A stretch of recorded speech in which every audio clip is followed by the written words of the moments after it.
YouTube. What up, man? It's your boy AyeDeon back again with another video. This one we got settings, graphics, audio, controller, all that good jazz that you need for Black Ops 6 now that that's out. It's been out for going on a week, pretty much. If y'all camo grinding, let me know. Make sure to go follow us on kick.com/AyeDeon. We live stream every single day on Kick. Let's get right into it, man. So the first thing we're gonna do is controller settings, because I know that's the biggest thing for most people anyways. So I'm running tactical for this one with the button layout, which switches the right stick and the B button, or right stick R3 and circle if you're on a PlayStation controller, which is just to flip the melee and the stance. So stick sensitivity, I have it at 6.6, which I feel like is the perfect balance to be quick enough to turn while also making sure that your aim is on point, taking advantage of what the aim assist is going to give you when using the controller. Have all the rest of this stuff off, simplify the control presets off, pupper ping off. If you do tactical flipped, which I know a lot of people do with the PlayStation controllers, it seems a little bit easier, it's a little bit quicker to do everything. Less button presses, so you would use the top twos versus the bottom twos. You could always do it that way. Personal preference though.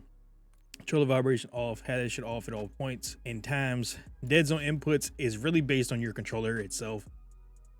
However, when I look at it this way, the only time you really can change anything is if you have stick drift. So with the controller I have, it's a GameSir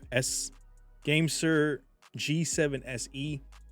With these ones, they come with no stick drift, no virtual stick drift at all. You test them out, there's no stick drift. They have an app for it, no stick drift. I use raw inputs on their app as well. And I already have a lot of their stuff set up, but I also do it in game too. So I run 0-0s on mine. If you do run any stick drift, just go in increments by like 1 or 2. Usually start at about 3 or 4 and then work your way up from there on the right stick, because your aiming is the biggest thing. And if you get drift where you're like moving forward or backwards, then you're gonna have to adjust your left stick too. But left stick, usually leave it at 0 so you can be quicker to move. Left stick max, I have it 85, so it limits, you know, if you need to move, you can get to it a lot quicker. When it comes down to your right stick, again, try to keep it as low as you can. And then right stick max is at 100, so you have all lengthy, valuable moments of movement, and you can free aim as much as possible. Left triggers, leave those at 0, so your quick trigger presses, don't have to worry about those. Move on to aiming. Sensitivity multiplier is gonna be a big thing with this when it comes down to your sensitivities. So all these are at 1 except for ADS sensitivity multiplier and sense multiplier in focus mode. I had these at 0.7 to kind of stay even and match up. Anywhere between the 5.5 and I think a 7.5 would probably be the best ranges to work on your stick sensitivity, because it helps with control versus just movement. So if I look at it this way, where I'm aiming from a specific distance, or if I'm, whatever the case may be, running up close and I need to get I'm locked on, that's going to be the best way to go about it. If you want to move it up back to a 1, you can. If you're just trying to keep up with like the moving guys, which there's not a lot that I've ran into so far. Not many people are really taking advantage of the omni movement that I've ran into in my lobbies, at least. There's very select few, but most people, like if you're playing hardcore and you're camo grinding and headshots, most people are just kind of sitting around. If you're playing core, you have a lot better of a chance to probably run into that experience. But as of right now, this is probably the cleanest way to go about it and the most easiest way to go about it to take advantage of the aim assist that you're going to get. Target aim assist, of course, on. Turn these motion sensor stuffs off, doesn't need to be on. We're going to go into the advanced settings, which is good for the aim response curve type, which I'm using linear. I think a lot of people have started to kind of dabble between dynamic, standard, and linear a lot more because of the changes that they've done to aim assist and what they've adjusted to it. So I run linear at a 1 on the curve slope scale. When I was doing dynamic, I would usually drop this down to about a 0.9 to a 0.93, which I felt like was a sweet spot for it, because it allows you to still be dynamic, but the buildup in your turns and when you're locking on the aim, it's a little bit different. So I went with linear instead, and you can always adjust this if you need to, which will adjust how your curve type works. So if you're going like linear and then you drop this down, you're going to be more like standard in aim assist type. And then if you go dynamic and you move it down, you're going to be more like linear. So think of it that way. It's a step down every time when you go about that. No concept sensitivity per zoom at all. Then we're going to movement. This has been talked about numerous times with sprint assist. I just run it at on. So you get, like it says, full movement input will activate sprint after the sprint assist delay time. And then if you do tactical sprint assist, you're always going to have to be on tech sprint assist constantly. But if you leave it on, you at least get your movement, and then you just tap on the trigger, not trigger, tap on the left stick, and you'll get your movement back. I like doing it that way with the delay being at 0, and then just leave these on so that way you're still going side to side, backwards and forwards in sprint without it seeming like you're going to go full tech assist and your guns raised up, and then when you get into a gunfight, you're getting shot up.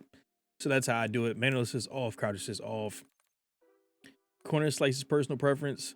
I leave it on because I like to kind of, if I'm peeking a corner, that's the best way to go about it. Quick peek around the corner. Doesn't affect your aim at all. It just moves the gun to the side, but your aim is still straight locked on no matter what. Slide dive behavior, I use hybrid. You can do tap to slide now that they've kind of adjusted how the response is for it. But hybrid, I feel like, is the best way to go about it. So instead of me just constantly using the right stick, I would just hit both the left and right stick, and it'll allow me to go dive. Or if you're using B or circle, whatever, like I have paddles on the back of mine, like I have 2 buttons that are back here on this controller, then I would just left stick and B or circle, whatever controller you use. I think that's a lot easier to do versus like making sure you're not pressing too hard on the right stick to where it turns into a dive when you're actually trying to slide. Auto door peek off. Airborne mantle, I have a partial. Sprint restore and slide maintain sprint. Leave those on. It helps with their movement, makes it a little bit quicker and more responsive. Free fall parachute, yada yada. Mantle cause reload, I have off. You can turn this on if you would like to. So I'm still in between on this. Does not activate while reloading. It activates while reloading, cancel and reload. Like I said, it's personal preference. I leave it off. I kind of just leave it be. And with the movement advanced settings, the only thing that's really done here differently is grounded mantle I have on, and then I'll have it on single tap sprint and sprinting door bash on, of course. And plunging underwater with maps like I think it's Lowdown, where it has like the bridge in the water and the burning building. Going through there, you can also use this on Protocol because you were able to go on the outside of the map on the left side. You were able to use this, go underwater, swim around, and go to the back of the spawns and get spawn kills that way. It's the easiest way to control it, and jumping out of the water is a lot easier that way too, if you remember shots he was doing in a few videos back in MW2, I believe in MW3. And then as far as combat, I've left this the same. I haven't really touched anything except the apply all. So if you're playing HVT kill order, you can go about this however you would choose to do so. Or especially with like C4 detonation, if you're playing like Surge or something like that and you're trying to get it off as quickly as possible, go ahead and just do it 1 by 1, throw it, blow it up, throw it, blow it up. Or you can just do all at once where you have to keep planting and then do it. So think of it that way as well. Graphics. So this is where it's going to come down to really how your system is set up. On PC, I have 165 hertz PC monitor on 1080 with 3070. So just make sure these are set up however high your screen refresh rate is and what your display resolution can get to without going too above and beyond. Reflex low latency, you can do on or on plus boost. I recommend is doing on only if you have CPU bound case where your CPU is using more of the energy, then you would switch that into on plus boost. But this game is actually a lot more better optimized than what the last two have been. So I'm getting pretty good frames just based off the simple stuff. VSyncs are off. Leave that on custom. I have my custom frame rate on unlimited. If you are having troubles with certain things like screen tearings or stuff like that, just make sure to limit this to whatever your refresh rate can be, maybe a little bit higher, just to make sure if you can get that little extra you can. I leave the render resolution at native. You know, it's changes to optimal if you need to. Pause game rendering off, and off.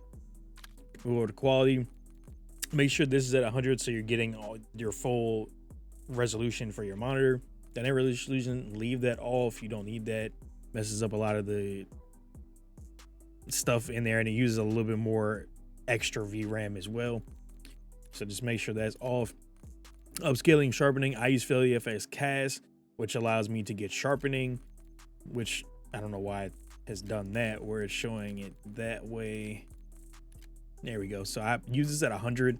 It sharpens up everything around the game itself. So players, buildings, things of that nature. So it looks a little bit more crisp and sharp in the game. If you ever need to use anything else, I personally recommend AMD FSR 3. This helps with frames a lot. Even if you don't have an AMD, and I don't have one, I was using this on MW3 and my frames were like going from 120, 140 to about 180 to 210, 220, just depending on the map. Like Departures map on MW3 was destroying my frames for some reason, so I would just turn this on and my frames would skyrocket up. But I use Philly FSCast. Again, frames on here really good. Optimization's been pretty good. Now, texture resolution very low, anisotropic high. You can always drop this down to normal if you need to, or low. I use it at high because it doesn't use too much. Depth of field off, detail quality normal, particle resolution I leave this at low. Bullet impacts and persistent effects, personal preference I leave these on. Just remember, if you're going to change certain things, you're going to have to restart the game for it to take effect. Shader quality, you can put this at low or medium. It doesn't add too much in, but of course you see it's at medium, so just go ahead and put that medium to low. With on-demand texture streaming, of course they made this so you can't even turn this off anymore, so make sure to make it minimal. Allocated texture size, drop this all the way down to 16. Make sure it's limited to 1 gig a day. This makes sure that it's not constantly running in the background, which will cause buffering and lagging and packet bursts a lot more. And then load with text streaming, leave that low. For shadow quality, very low. Screen space shadows off, occlusion off, screen space reflections off, and static reflection quality, leave that at low. Tessellation, you can do any one of these. I leave it at all just for better quality in viewing the game. Volumetric quality low. Deferred physics quality off. And water quality, you can either do wave wetness or off or all. Personal preference, again, it's based on how you want to play the game and how you want it to look, but it doesn't, again, use but so much. As you can see, I'm not really using too much of my GPU here. 2.85 is pretty much the max. I'm at a 2.4 estimated VRAM usage. So that's how I would do it. For view, leave that off. FOV is personal preference. Anywhere between 105 to 120 is really good. 120, of course, makes you feel like you're moving. You can see more of your screen. If you go that 105 range, which a lot of pros do, that helps with your kind of aiming preferences a lot better. So it doesn't seem like it's too zoomed out. You're more locked in and focused on who you're shooting at. And then leave ADS field of view as affected. So it's based on whatever your FOV is. Weapon field of view wide, leave that 90, and then field of view for vehicle at wide as well. Make sure those motion blurs are off. It looks like ass and it messes up. I feel like when you're looking around, drops, just get rid of it. Just get rid of it. First camera and third person lead as least, so it's as much less camera movement as possible. And then you can do third person ADS, leave that what it is. Inverted flashbang just makes it so it either goes bright when you're getting flashed or dark. Personal preference, I just leave it as is. I'll probably change it back to dark at some point, but there is a little glitch that a lot of people know about already. If you leave this how it is and you're getting flashbang pop up on your scoreboard, and you can usually see through that for some odd reason. I don't know if they fixed it, but that's how you would go about that. Now for audio, my master gain volume is at 86, so I'm using the Wave 3 I've got a Wavelink program, which all my sounds come through with the dual PC setup. So I usually have the Wavelink game audio settings done differently, and I'm using IEM, so the sound is a lot louder and in my ear with different drivers versus the big like Astros and things of that nature that to hear everything around you. So I use this at 86 because of my volume adjust on the Wavelink program. Gameplay music volume 0. Dialogue, leave that at 40 so you can hear call outs in game a little bit. Effect volumes, that includes footsteps, things of that nature, put that at 100. Cinematic 0. Like I said, I have this, whatever you want to hear your game sound through, that's what you want to hear it through. Leave this at Windows default. Now audio mix, I've noticed headphone bass cut is really good, and that's because it takes out all the extra bassy noises in the back, and you're more inclined to hear footsteps a lot better, which I noticed. I've really enjoyed bass cut. Now, if I do anything else, it may be just headphones to kind of see how that is. But as you see with reduced low end frequencies or with enhanced low end frequencies with bass boost. So if you want to hear more of the punch with the footsteps, you can do it that way. I haven't tried this one yet. I may give it a shot, but bass cut has been really good for me so far. Mono audio off. Mute game minimize, personal preference. I have mute licensed music on just in case if I'm streaming, which again we live stream on Kick and we do YouTube vertical videos as well. Make sure you come sub, follow up, all that good stuff. Asymmetrical off, leave all that stuff off. Reduced tinnitus sound I have on, so it kind of gives a different type of sound to where when you're getting flashed, it doesn't like do that ringing in your ear. That's what that's for. And hit marker preset, it's personal preference.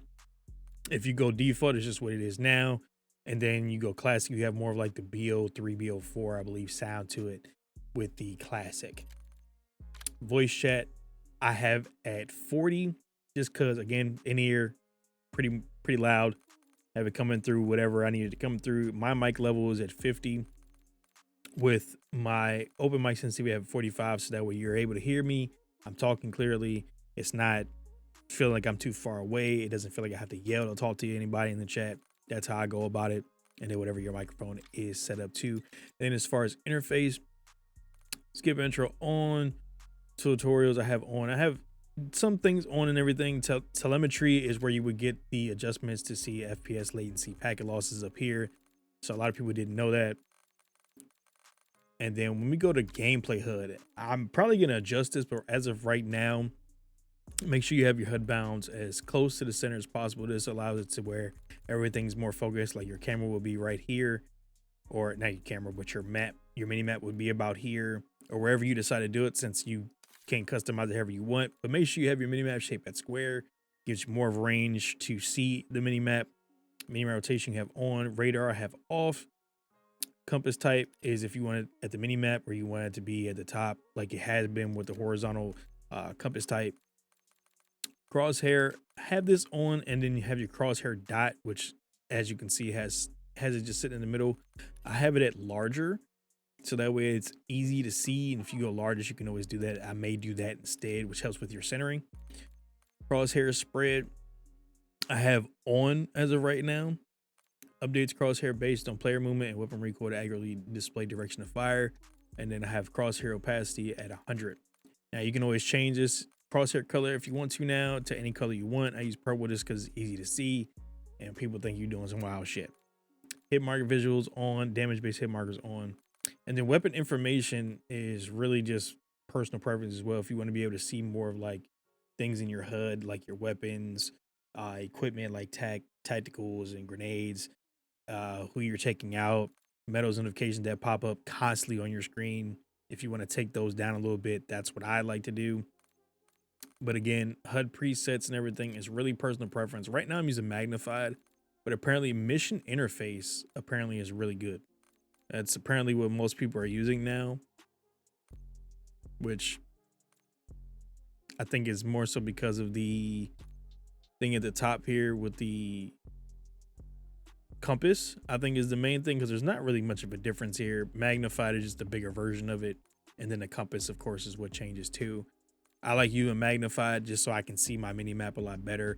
Yeah, it takes up more of the screen that way, but I'm seeing more visually from that. But there's a way to go about mission interface that I may test out at some point. Again, visuals, I have my scale right now is still at 100, icon scale 103. I'm gonna tweak more of this stuff, like I said, at some point. And then colors, I pretty much have the basics as of right now. I haven't really done much except I changed the enemy color to make it a brighter red. I put my team color to green and party to blue, so it's switched on my end. And then of course, whenever you do it, just make sure you have your word and color intensity at 100 and interface color intensity at 100, so everything's brighter, more poppy in color. And that's it, man. That is all of my settings for controller, graphics, audio, and interface. Be sure to leave a like on the video, subscribe if you're new. I'm gonna try to upload as much as possible. BO6 is here. Let me know what your camo grind's looking like. I think I'm at about 4 or 5 gold weapons right now, and I'll catch y'all next video, man. Peace.